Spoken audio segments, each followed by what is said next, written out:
आज ज्या केसबद्दल मी सांगणार आहे त्या केसमध्ये असं होतं की पेशंटला घेऊन ज्याला आलेले आहे ते पेशंट आजारी नव्हतं. तर थोडक्यात सांगायचं तर एक फिमेल पेशंट होती, 4 इयर्स ओल्ड मुलगी, आणि तिच्या मम्मासोबत ती आलेली होती. आणि तिला हे हिस्ट्री होती की तिचे दोन्ही डोळे रोज सकाळी उठल्यावर सुजलेले दिसत होते. आणि ऑप्थॅल्मॉलॉजी म्हणजेच डोळ्याच्या डिपार्टमेंटला त्यांनी दाखवलेलं होतं आणि तिथून मग हे रेफरल स्किनकडे आलेलं होतं. तर मग जेव्हा ती मदर बेबीला घेऊन आली तेव्हा मग डोळे सुजलेले होते आणि एवढी मोठी फाईल घेऊन आली. याच्या आधी तिने आपल्या गावाला, मोठ्या मोठ्या सिटीमध्ये सगळीकडे दाखवलं. आणि मग जेव्हा त्या पेशंटला चेक केलं 4 इयर्सच्या मुलीला, तेव्हा दुसरीकडे कुठेच काही ॲलर्जी नाही. क्वेश्चन्स विचारले, हिस्ट्री विचारली की तिला काही ॲलर्जी आहे का कशाची, तर नाही म्हटली. त्याच्यानंतर काही इंजुरी झाली होती का, फॉरेन बॉडी काही गेलं होतं का डोळ्यात, असे बरेच प्रश्न विचारले वेगळे वेगळे, पण सगळ्याचा आन्सर नो होता. आणि प्रत्येक डॉक्टरनी त्यांच्याप्रमाणे हे असेल किंवा ते असेल, injury, foreign body, allergy, breathing घ्यायला म्हणजे श्वास घ्यायला त्रास होत आहे का, तर बाकी सगळं नॉर्मल होतं. कुठेही खाजवत नव्हतं, कुठेही दुखत नव्हतं, फक्त दोन्ही डोळे तेवढे सुचलेले होते आणि लाल झाले होते. एवढीच हिस्ट्री होती आणि एक्झामिनेशनमध्ये सुद्धा एवढंच दिसत होतं. तर सगळीकडे कोणालाही काही निदान लागत नव्हता. मग आता ती पेशंट समोर होती आणि त्यांचे बरेपैकी खूप सारे इन्व्हेस्टिगेशन्स, ब्लड इन्व्हेस्टिगेशन झालेले होते. ब्लड रिपोर्ट्समध्ये पण सगळं नॉर्मल येत होतं. तर आता प्रश्न पडला की हे काय आजार असेल. मग जेव्हा विचार केला तेव्हा असं वाटलं की काय आजार असेल यापेक्षा हे आज कसं झालं असेल यावर विचार करण्याची गरज आहे. आणि तेव्हाच मग डोक्यात असा विचार आला की त्या पेशंटलाच आपण व्यवस्थित विचारू.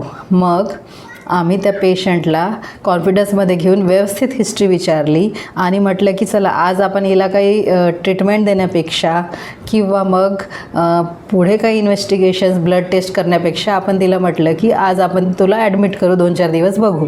मग आम्ही तिला ॲडमिट केलं.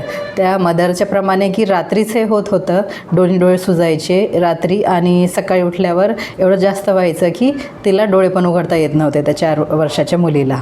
मग आम्ही 4 दिवस तिला ठेवलं. सिस्टरला सांगितलं होतं की तिला समोरच्या बेडवर ठेव म्हणजे लक्ष राहील. मग त्या 4 दिवसामध्ये तिला काहीच झालं नाही, डोळे सुजले नाही, काही नाही. मग ते बघून आम्ही तिला डिस्चार्ज दिलं, सुट्टी दिली. आणि त्याच्यानंतर मग ती परत 5 दिवसांनी OPDला आली की परत तसंच होत आहे रोज रात्री. मग आता विचार करायची गरज पडली की सगळे रिपोर्ट्स नॉर्मल आहे, दुसरीकडे काहीच नाही आहे, कोणत्याच आजारात हे बसत नाही आहे. मग जेव्हा हे कशामध्येच फिट होत नाही तर त्यावेळेस विचार येतो की हे आजारी कशी पडली असेल. म्हणजे हे पेशंटच आजारी आहे का तिच्यासोबत आलेली मदर आजारी आहे. म्हणजे त्याला मेडिकल लँग्वेजमध्ये मंचाउसन सिंड्रोम बाय प्रॉक्झी असं म्हणतात, ज्याच्यामध्ये मदरला काही सायकॅट्रिक डिसऑर्डर, इमोशनल प्रॉब्लेम असल्यामुळे ते आपल्या क्लोज रिलेटिव्हला असं काही त्रास देतात जेणेकरून हे होते. तर असं वाचलेलं होतं सायकॅट्रिकच्या बुकमध्ये. आणि मग जेव्हा सायकॅट्रिस्ट, स्किनचे डॉक्टर आणि मदरला घेऊन जेव्हा बोलत हळूहळू तिला न रागवत, काही नाही करता, हळूहळू तिला इमोशनल करून जेव्हा बोललो तेव्हा कळालं की ती स्वतः ब्लेडनी रात्री तिच्या मुलीला छोटे छोटे असे कट करत होती आयब्रोजच्या तिथे. आणि त्यामुळे ते डोळे तिचे सुजत होते कारण ती छोटी होती 4 वर्षाची. तर याच्यामागे काय कारण असेल, तर याच्यामागे कारण असं होतं की तिचा हजबंड राहत होता सिटीमध्ये आणि ती तिच्या सासूसोबत आणि मुलीसोबत गावात राहत होती. आणि ती तिच्या हजबंडला सारखं म्हणायची की मला पण न्या सिटीमध्ये, इथे गावात मला नाही राहायचं, पण तो टाळत होता. तर कसं तिचं राग काढणार, कसं समजावून सांगणार. मग ते असं एक्सप्रेस झालं की ती तसं करायची जेणेकरून लक्ष देतील तिच्याकडे आणि तिचं ऐकतील. तर हे करणं योग्य तर नव्हतंच. मग आम्ही तिला सांगितलं समजावून की असं नाही करायला पाहिजे आणि याचे लिगल कॉम्प्लिकेशन पण होऊ शकतात. तुझी मुलगी आहे, तिला असं कट हे दिल्यावर पुढे जाऊन काय काय प्रॉब्लेम होतील, असं सगळं तिला समजावून सांगितलं. सायकॅट्रीचे ट्रीटमेंट चालू केली, काउन्सेलिंग दिली. आणि मग असं सगळं समजावून जेव्हा तिला कळालं तेव्हा मग तिला डिस्चार्ज दिलं. परत जेव्हा आली तेव्हा तिला काहीच प्रॉब्लेम नव्हता त्या मुलीला आणि हे प्रॉब्लेम सॉल्व्ह झालं त्यांचं.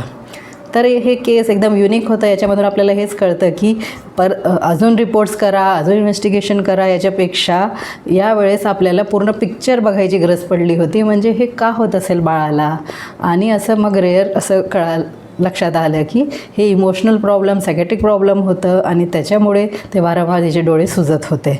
तर कधी स्किनच्या बियॉन्ड जाऊन पूर्ण पिक्चर बघावं लागतं. फक्त ब्लड रिपोर्ट्स नॉर्मल फक्त हे याच्यामध्ये बसत नाही असं न करता आपल्याला मोठा ब्रॉड विचार करावा लागते अशा केसेसमध्ये.